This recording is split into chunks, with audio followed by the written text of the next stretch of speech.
शिवसेना उभाटा गटाचे पक्षप्रमुख उद्धव ठाकरे यांच्या आदेशाने व संपर्क प्रमुख अरुणभाई दुधवडकर यांच्या मार्गदर्शनाखाली महाराष्ट्र शासनाने केलेल्या एसटी भाडेवाढी विरोधात हातकणंगले येथे चक्का जाम आंदोलन करण्यात आले। आज सकाळी 10 वाजता हातकणंगले बसस्थानक सांगली कोल्हापूर रोड हातकणंगले येथे चक्का जाम आंदोलन करण्यात आलं।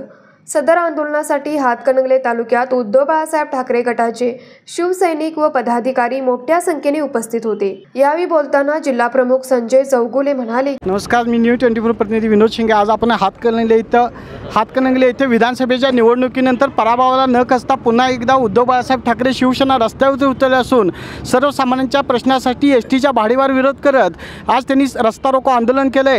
या रस्ता रोको आंदोलनाचं नियोजन जिल्हा प्रमुख संजय चौगुले यांनी केले। आज आपल्या समेत आहे संजय चौगुले। सर नमस्ते, आपलं काय नियोजन आहे? ईव्हीएमच्या माध्यमातून अस्तित्वात आलेल्या सरकारनं आपले रंग दाखवायला खऱ्या अर्थानं सुरुवात केली असं म्हणायला काही हरकत नाही। लाडक्या बहिणीला 1500 रुपये देणार, मग 2100 रुपये देणार, अशा अनेक घोषणांसह हे सरकार भ्रष्टाचार करून ईव्हीएमला हे करून इथं सत्तेत आलं खरं, परंतु त्यानंतर आज त्यांनी सगळ्यात पहिल्यांदा एस टी भाडेवाढीचा धक्का दिला। 15% भाडेवाढ।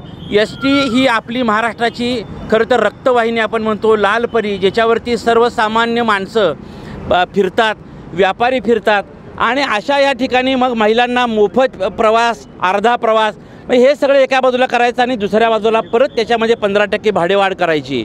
खरं तर शासनाने एका हातानं द्यायचं आणि दुसऱ्या हातानं काढून घ्यायचं असे हे धोरण हे जे चाललेलं आहे। लोकांना वाटतं की उद्धवसाहेब ठाकरेंचा जो पक्ष शिवसेना आहे हा विरोधात बसला, यांची संख्या कमी झाली। एक लक्षात ठेवा, जनाधार असलेला पक्ष कधीही संपणार नाही। ह्या तालुक्यातील तमाम शिवसैनिक आज इथं रस्त्यावर उतरला आहे आणि आज मी प्रशासनाला इथं इशारा देतोय, इथून पुढच्या तुमच्या प्रत्येक गोष्टींवर शिवसेना अशीच रस्त्यावर उतरलेली दिसेल। शिवसेनेचं मूळ स्वरूप 80% समाजकारण आणि 20% राजकारणावर आधारित होतं। राजकारण किंवा सत्ता आम्हाला कधीच अपेक्षित नव्हती, सन्माननीय पक्षप्रमुखांना कधीच अपेक्षित नव्हती आणि आज पक्षप्रमुखांच्या आदेशानं आज ही केलेली सुरुवात, यानंतरच्या सरकारच्या प्रत्येक चुकीच्या घटनेवर शिवसेना रस्त्यावर असेल। सरकारच्या या चुकीच्या गोष्टीला आम्ही सळोकळी पळो केल्याशिवाय आम्ही थांबणार नाही, एवढंच मी या निमित्तानं प्रशासनाला इशारा देतो। दरवाढ, अन्यायी दरवाढ जी झालेली आहे ती तात्काळ मागे घ्यावी, नाहीतर या आंदोलनाची तीव्रता भविष्यात परत वाढवली जाईल, एवढंच मी या निमित्तानं इथं सांगतो। शिवसेना गप्प नाही, मी आत्ताच तुम्हाला म्हणलो की यातल्या प्रत्येक घटनेवर शिवसेना रस्त्यावर असेल। गेल्या 2-3 महिन्यात अँटी करप्शनच्या माध्यमातून सापडणारे अगदी घरकुलासारख्या ज्या गरीब लोकांना घरं बांधताना सुद्धा तिथं लाचखोरी, मग पंचायत समिती, तहसीलदार ऑफिस, आत्ताच माझ्याकडे एक बोगस दस्तावेज एक प्रकरण आलं, याचं निवेदन मी सन्माननीय मुख्यमंत्र्यांपर्यंत दिलेलं आहे आणि पुढच्या आठवड्यात त्याची तीव्रता होईल।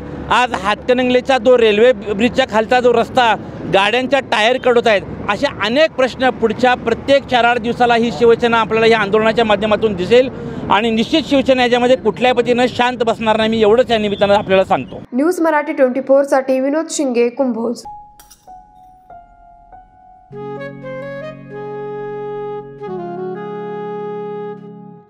बाबा, आज येताना बासुंदी घेऊन या ना।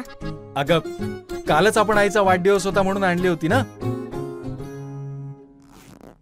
ऐकलं, गोकुळची बासुंदी पुन्हा खावीशी वाटतेय। खरं सांगू, मलाही खावीशी वाटतेय। पुन्हा पुन्हा खावीशी वाटणारी गोकुळ बासुंदी।